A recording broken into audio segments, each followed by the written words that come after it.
The dividend ETF SCHD recently announced that their June dividend payment would be 66.47 cents per share. Personally, I was pretty excited about this as I was on track to receive my largest dividend payment ever at over $150, but I hopped on Twitter to see that people were talking about SCHD June dividend payout. To my surprise, some people were claiming that SCHD had cut their dividend payment.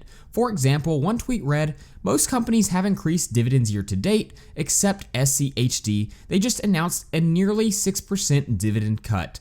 And as you can see, he then goes on to basically say SCHD is currently way underperforming the market, even from a dividend growth perspective. So in this video, we need to address the big question: did SCHD just cut their dividend? Let's go ahead and dig into it. The first thing we need to understand about SCHD is the dividend payouts fluctuate quite a bit, as you can see quarter over quarter. If we look at the past 10 years, there's no doubt those dividend payments go up and down, but on a long-term scale, the dividend payments have increased by a rapid amount. In 2013, you can see their quarterly dividend payout was 20 cents per share. Jump forward to the most recent, it's now 66 cents per share. Now there's a couple of different reasons that we see the fluctuation in the dividend payouts. If we jump over to the holdings tab on Seeking Alpha, which by the way, you can get a 14-day free trial to, I might link in the description, but you'll see that they have 104 total holdings. That's 104 different companies that pay out a different amount in dividends from each other and also pay it out at different times. But another big reason is every year SCHD goes through what's known as reconstitution. This is where SCHD adds companies to their holdings and removes some as well. For example, we can see in March of 2023, pretty recently, a total of 25 companies were added to SCHD, while they also removed some companies as well, such as IBM. Due to the fact they add and remove companies, that's another big reason we see these dividend payments fluctuate. Now the problem with SCHD's most recent dividend payment isn't that it was lower than March's dividend payment. In fact, you can see it was an 11.4% increase. What has most people worried is the percent change from previous year. You can see the dividend payment in June of 2023 was sitting at 66.47 cents, but if we look at the dividend payment in June of 22, you can see it was 70.38 cents. That's a decrease of 5.6% year over year. And if we look at all the other percent changes year over year through 2018, all you're gonna see is green. They've seen a lot of dividend increases year over year. So this does lead to the valid question of, did SCHD just cut their dividend? And I'll go ahead and cut to it and give you a little spoiler, and the answer is a resounding no. And to show you why, I built out a quick analysis in Google Sheets. Now, like we just pointed out, the quarterly year over year growth for the most recent dividend payment was negative. It was negative 5.56, but if we scroll down, we can actually see this is not the first time this has happened for SCHD. We actually saw this happen in 2018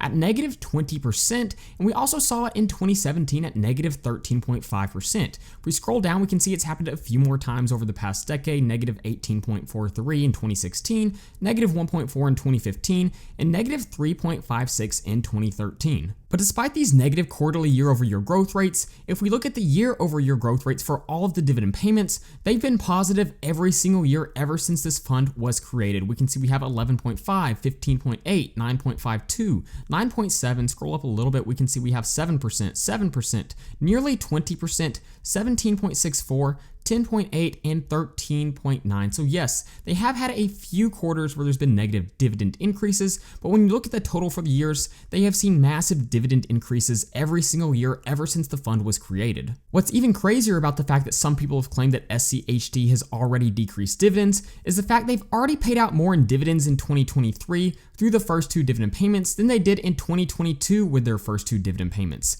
It's been an increase of 3.26% for the first two dividend payments in 2023. So again, yes, while the June dividend payment in 2023 was lower than the June payment in 2022, the dividend growth we're seeing from this ETF is still the standard for all dividend growth companies and all dividend growth ETFs. If we jump back over to Seeking Alpha and look at those dividend compounded annual growth rates for the 3, 5, and 10 year, it's absolutely phenomenal. You can see we have 12.3%, nearly 14%, and then 11.32%. And keep in mind, this is with a market-beating starting dividend yield, currently sitting at nearly 3.7%. 37%. So the dividend growth we've seen from this company has been phenomenal and it will continue to be phenomenal. The starting dividend yield is amazing, but what's even more impressive is if we look at how SCHD has performed from 2012 to 2022 versus the S&P 500 from 2012 to 2022, we can see the total return for SCHD is actually higher than the S&P 500. That is extremely impressive. So while some people still continue to hate on SCHD due to the fact it has underperformed year to date, there's no doubt this is still the absolute gold standard for dividend ETFs, which is the exact reason I've made SCHD the largest position in my dividend portfolio, and I'm comfortable with it being even larger. It currently makes up around 22% of my dividend portfolio, and I actually just received my largest dividend payment ever from them